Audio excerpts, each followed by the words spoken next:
You know how everyone's always saying, seize the moment? I don't know, I'm kind of thinking it's the other way around. You know, like, the moment seizes us. Yeah. Yeah, I know. It's constant. The moments, it's like it's always right now, you know? Yeah.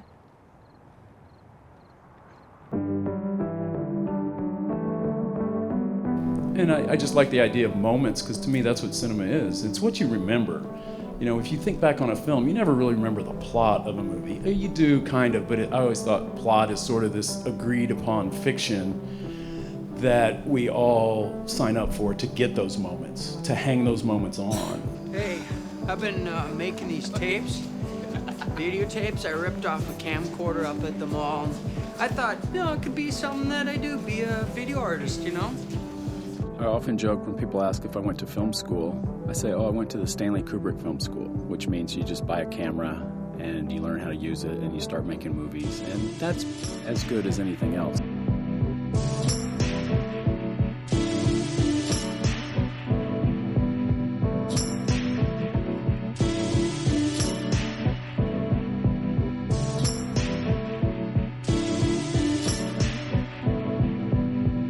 It's all happening all the time, and inside every moment is another moment, all, happening simultaneously. Every thought you have creates its own reality. You know, it's like every choice or decision you make, the thing you choose not to do fractions off and becomes its own reality, and just goes on from there. I mean, and that reality thinks of itself as it thinks of itself as the only reality, I mean, at this very second, I'm back at the bus station, just hanging out, probably thumbing through a paper, probably going up to a payphone. Say this beautiful woman just comes up to me, just starts talking to me, She ends up offering me a ride, we're hitting it off, go play a little pinball. And we go back to her apartment, and she has this great apartment, I move in with her, And see, if I have a dream some night that I'm with some strange woman I've never met, or I'm, living at some place I've never seen before, see, that's just a momentary glimpse into this other reality that was all created back there at the bus station, Dreams and cinema have always gone hand in hand. They always theorize that's why cinema was so successful just right out of the gate. You didn't have to teach people how to watch movies.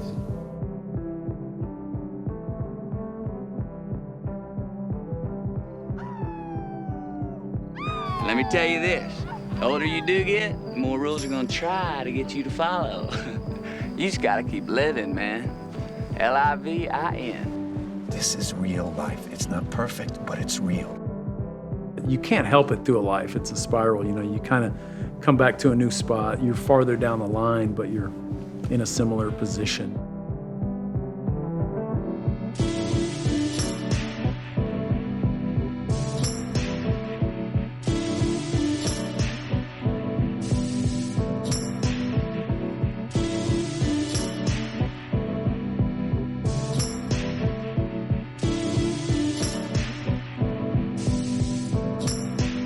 What'd you write about? Well, the topic was to take a Greek myth and relate it to your own life. I just took Sisyphus and baseball, just kind of. How did you even, I mean, the point of the whole thing is that the gods intend for Sisyphus to suffer, right? Right.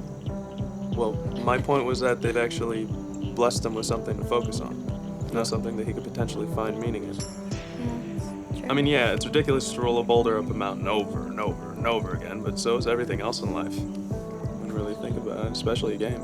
Things only mean as much as the meaningfulness that we allow them to have. That's where I tied into baseball. Just accepting whatever comes my way, Good, bad, doesn't matter. What matters is just getting in that groove. The whole world kind of goes away and just doing what I'm supposed to be doing.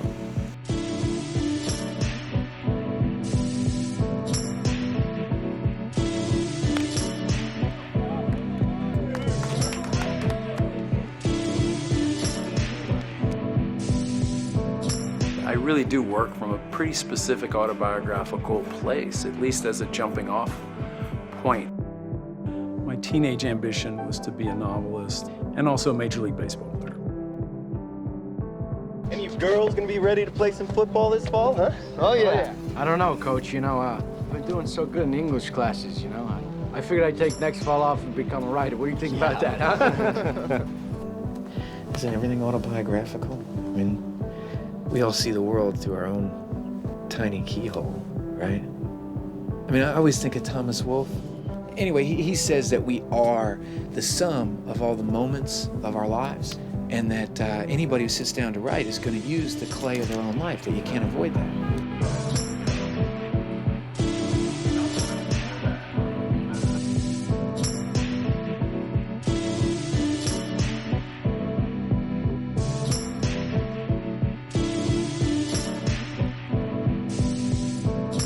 They're kind of ideas everybody's had. You know, like if you think about Slacker, when I first saw Slacker, I thought, I had that idea. I always wanted to make a movie where you just kind of follow one person to the next. And Before Sunrise, certainly, I want to make a movie where it's just like me and this girl hanging out. And Dazed and Confused. I want to make a movie about graduating high school or waking life. I want to make a movie about my dreams. You know, I mean, it's kind of really obvious things that people want to talk about, but it'd be impossible to make. But Rick's done it. Hey, you said you did a video? Yeah. What's it about? It's really not about anything. I look at my own life, you know, I have to admit, right, that I've never been around a bunch of guns or violence. You know, not really. No political intrigue or a helicopter crash, right? But my life, from my own point of view, has been full of drama, right?